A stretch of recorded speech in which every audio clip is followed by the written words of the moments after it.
प्राचीन काल में हमारे देश के अंदर लाखों लाख गाय होती थी और वो गाय भी होती थी हमारी देशी गाय, भारतीय नस्ल।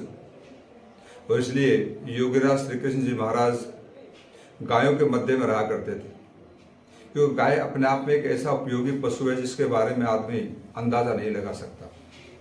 तो उसका दूध, उसका मक्खन, उसका घी, उसकी दही, उसकी छाछ, सारी चीज़ें उपयोगी हैं। और मैं यहाँ तक कहता हूँ कि उसका मूत्र भी उपयोगी है। तो इसलिए हमारे देश में प्राचीन काल से परंपरा रही है कि हम घी और दूध का प्रयोग करें।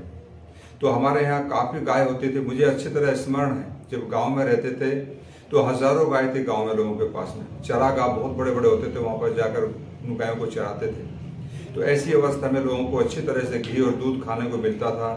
मट्ठा लेते थे, दही खाते थे, मक्खन खाते थे, जिससे गांव का हर व्यक्ति बलिष्ठ होता था। जो खेती में काम करते थे तो इंडाइजेशन की कोई प्रॉब्लम नहीं थी।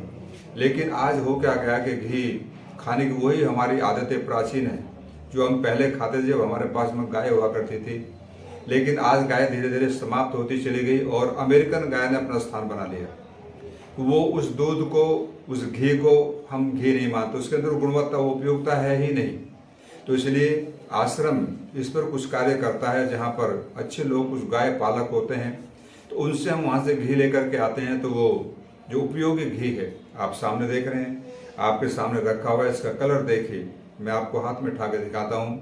तो ये देसी गाय का घी है और खाने में बहुत सुगंधित। जब हम इसको सूंघ कर देखते हैं तो ऐसा लगता है मानो पहली बार कोई चीज़ हमने सूंघी है, क्योंकि एक असली चीज़ अलग होती है।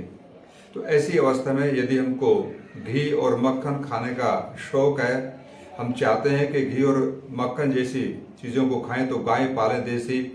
और अगर आप नहीं पाल रहे हैं तो आश्रम से भी आप इसको ले सकते हैं। तो बहुत ही एक अच्छी सुगंधित अवस्था में ये घी है। और आप देख रहे हैं कि इसका कलर कितना फाइन है, देख करके ऐसा लगता है इसको देख के चले जाएं। खाने की तो बात अलग है। तो मैं चाहूँगा जो भाई और बहनें यज्ञ करने के शौकीन है या खाने के शौकीन है, बच्चों को खिलाओ, क्योंकि गाय का घी खाने से बच्चों की मेमोरी शार्प होती है, बच्चों में स्फूर्ति आती है। जो खिलाड़ी गाय का घी और दूध का प्रयोग करते हैं वो हमेशा अग्रणी होते हैं, वो हर क्षेत्र में उनको सफलता मिलती है। तो मैं चाहूँगा सभी देशवासी भाई और बहनों से कि आप आश्रम से इन चीज़ों को ले सकते हैं और जो टेस्ट, जो उपयोगिता, जो गुणवत्ता हम कभी पहले देसी घी से खाते थे वो आज भी आपको मिलेगी। ओम।